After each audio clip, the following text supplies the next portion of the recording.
அதிபர் தேர்தலில் போட்டியிட தயாராகும் சிவாஜிலிங்கம்.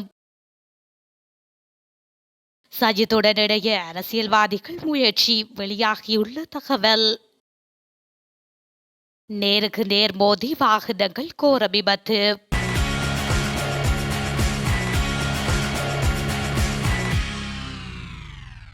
அதிபர் தேர்தலில் தமிழ் பொது வேட்பாளரை நிறுத்துவதில் சிக்கல் ஏற்பட்டால் நான் சுயேட்சைக்காக போட்டியிடுவேன் என வடமாகாண சபையின் முன்னாள் உறுப்பினர் MK சிவாஜிலிங்கம் தெரிவித்துள்ளார்.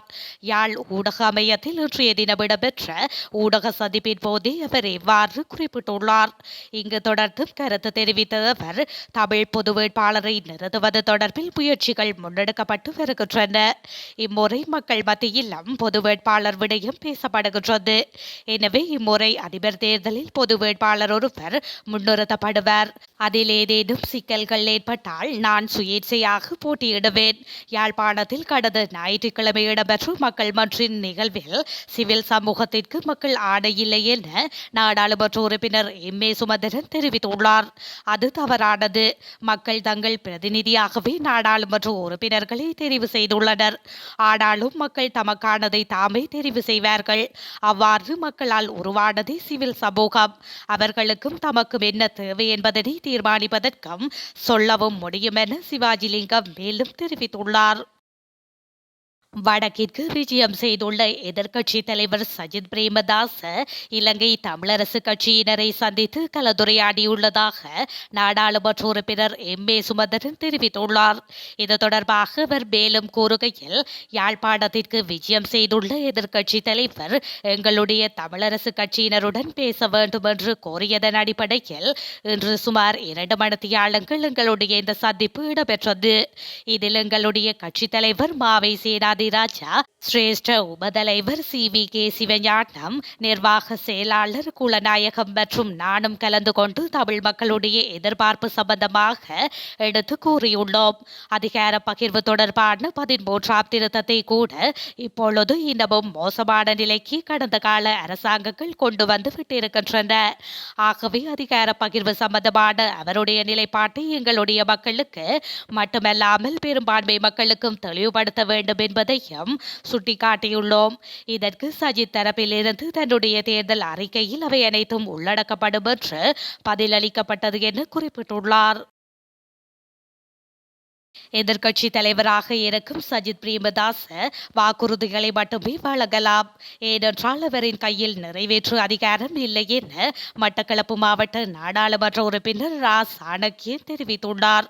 இது தொடர்பில் மேலும் அவர் ஊடகங்களிடம் தெரிவிக்கையில், தமிழர்களுடைய வாக்கை பிரயோஜனமில்லாத ஒன்றாக பயன்படுத்தினால் அடுத்த 5 ஆண்டும் பெரும் நெருக்கடியை எதிர்கொள்ள நேரிடும். பொது வேட்பாளர் நிறுத்தப்பட்டாலும் தமிழர் தரப்பினருடைய நிலைப்பாட்டை சிங்கள மக்களுக்கு பகிரங்கமாக சொல்ல வேண்டும் என அவர் தெரிவித்துள்ளார். அதிபர் தேர்தலில் வெற்றி பெற்ற அன்றைய தினம் இரவு நாடாளுமன்றம் கலைக்கப்படும் என தேசிய மக்கள் சக்தியின் தலைவரான நாடாளுமன்ற உறுப்பினர் அனுரகுமார திசாநாயக்க தெரிவித்துள்ளார். தேசிய மக்கள் சக்தியின் ஏற்பாட்டில் அம்பாந்தோட்டை மாவட்டத்தில் நடைபெற்ற கட்சியின் இளைஞர் மாநாட்டில் கலந்து கொண்டு உரையாற்றும் போதே அவர் மேற்கண்டவாறு கூறியுள்ளார். அத்துடன் தற்போது தேசிய மக்கள் சக்தி அதிகாரத்தை கைப்பற்றுவதற்கான நிலைமைகள் வந்துவிட்டதாகவும் அவர் குறிப்பிட்டுள்ளார். இதேவேளை நாடாளுமன்றம் கலைக்கப்பட்ட பின்னர் பொது தேர்தலில் தமது கட்சி 120 தொடக்கம் 130 இடங்களை பெறும் எனவும் அன்வரகுமார் வலியுறுத்தியுள்ளார். தற்போது நாடாளுமன்றத்தில் இருக்கும் தனது 3 அமைச்சர்களும் 120 அல்லது 130 என்ற எல்லையை எட்டுவார்கள் என்றும் அவர் நம்பிக்கை வெளியிட்டுள்ளார். ஸ்ரீலங்கா அதிபர் தேர்தலில் கட்சி சார்பற்ற தேசிய மற்றும் பொது வேட்பாளராக ரணில் விக்ரமசிங்கே சுமார் 95 லட்சம் வாக்குகளை பெறுவார் என ஐக்கிய தேசிய கட்சியின் தேசிய செயலாளர் ரவி கருணாநாயக்க நம்பிக்கை வெளியிட்டுள்ளார். இதேவேளை ஐக்கிய தேசிய கட்சியில் இணையும் சக்தி வாய்ந்த கூட்டணி இன்னும் 2 வாரங்களில் ஆரம்பமாகும் என அவர் மேலும் தெரிவித்துள்ளார். கொழும்பில் நடைபெற்ற விசேட செய்தியாளர் மாநாட்டில் அவர் இதனை குறிப்பிட்டுள்ளார். அங்கு தொடர்ந்து கருத்து தெரிவித்த அவர், ஐக்கிய தேசிய கட்சியின் தலைவர் ரணில் விக்ரமசிங்க பிரதான கட்சியின் செயற்குழுவில் கட்சியின் தேசிய செயலாளராக என்னை நியமித்தார்.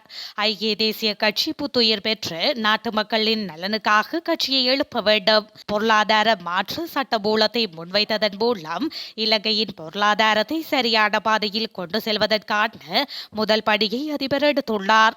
நாங்கள் அனைவரும் ஒன்று கூடி அதிபர் தேர்தலுக்கான கட்சி சார்பற்ற வேட்பாளராக ரணில் விக்ரமசிங்கவை முன்வைப்போம். ஐக்கிய தேசிய கட்சியின் அனைத்து வாக்குகளும் செயல்படுத்தப்பட்டுள்ளன. இதன்படி அதிபர் தேர்தலில் சுமார் 95 லட்சம் வாக்குகளை பெறும் திறன் ரணில் விக்ரமசிங்கவுக்கு உள்ளது என அவர் தெரிவித்துள்ளார். ஐக்கிய மக்கள் சக்தியுடன் தேர்தல் கூட்டணியை உருவாக்குவதற்கு குறிப்பிட்ட சில நாடாளுமன்ற உறுப்பினர்கள் பேச்சுவார்த்தை நடாத்தி வருவதாக தகவல்கள் வெளியாகியுள்ளன. இதற்கமைய டலஸ் அழகபேரபு தயாசுரி ஜெயசேகர மற்றும் ரோஷான் ரணசிங்க தலைமையிலான அரசியல் குழுக்களே குறித்த முயற்சியில் ஈடுபட்டு வருவதாக தெரிவிக்கப்பட்டுள்ளது. புதிய தேர்தல் உருவாக்கத்திற்கான வழிமுறைகள் இன்னும் உருவாக்கப்படாத நிலையில் நாடாளுமன்ற தேர்தல் ஒன்று எதிர்பார்க்கப்படுகின்றது. இதற்கிடையில் புதிய அரசியல் அமைப்புகள் யதார்த்தமானவை என அரசியல் தரப்புகள் கூறுகின்றன. மேலும் இந்த 3 நாடாளுமன்ற உறுப்பினர்களும் ஸ்ரீலங்கா பொதுஜன பெரமுனவின் பட்டியல் மூலம் நாடாளுமன்றத்திற்கு தெரிவு செய்யப்பட்ட பின்னர் அதிலிருந்து விலகி எதிர்க்கட்சிகளுடன் இணைந்து கொண்டவர்கள் என்பதும் குறிப்பிடத்தக்கது. அதிபரின் பதவி காலத்தை நீடிப்பதற்காக இலங்கை கத்தோலிக்க திருச்சபையை தொடர்பு படுத்தி ஜனாதிபதி ரணில் விக்ரமசிங்க வெளியிட்டு அறிக்கை தொடர்பில் கொழும்பு பேராயர் மெல்கம் கர்தினால் ரஞ்சித் ஆடகை கடும் விமர்சனங்களை வெளியிட்டுள்ளார். முன்னதாக உயிர்த்த ஞாயிறு தாக்குதல் தொடர்பான விசாரணைகள் தொடர்பில் சட்டமா அதிபரையும் உள்ளடக்கிய குழுவின் கலந்துரையாடல்களை இலக்குப்படுத்துவதற்காக சட்டமா அதிபர் சஞ்சய ராஜரத்தினத்தின் பதவி காலம் நீடிக்கப்படுவதாக ஜனாதிபதி தெரிவித்திருந்தார். இருப்பினும் இதனை மறுத்துரைத்த கர்தினால் ரஞ்சித் ரணில் விக்ரமசிங்கவின் இந்த விளக்கம் தவறாக வழிநடத்தும் செயற்பாடு என்றும் குறிப்பிட்டுள்ளார். மேலும் ஒரு சட்டமா அதிபர் ஓய்வு பெறும் போது இன்னொருவரை நியமிக்கலாம். சட்டமா அதிபர் யார் என்பது தொடர்பில் நமக்கு கவலை இல்லை. எனினும் நடப்பு சட்டமா அதிபர் ஒரு சாக்காக பயன்படுத்தப்பட்டு அவரின் பதவி காலம் நீடிக்கப்பட்டுள்ளமை கேள்விக்குரியது. அதேவேளை அடுத்து யார் தேர்ந்தெடுக்கப்படுவார்கள் அல்லது ஆட்சிக்கு வருவார்கள் என்பதில் எந்த பிரச்சனையும் இல்லை. எனினும் 274 உயிர்கள் பறிக்கப்பட்டதுடன் சொத்துக்கள் அளிக்கப்பட்டு பொருளாதாரம் பாதிப்புக்குட்படுத்தப்பட்டுள்ளது.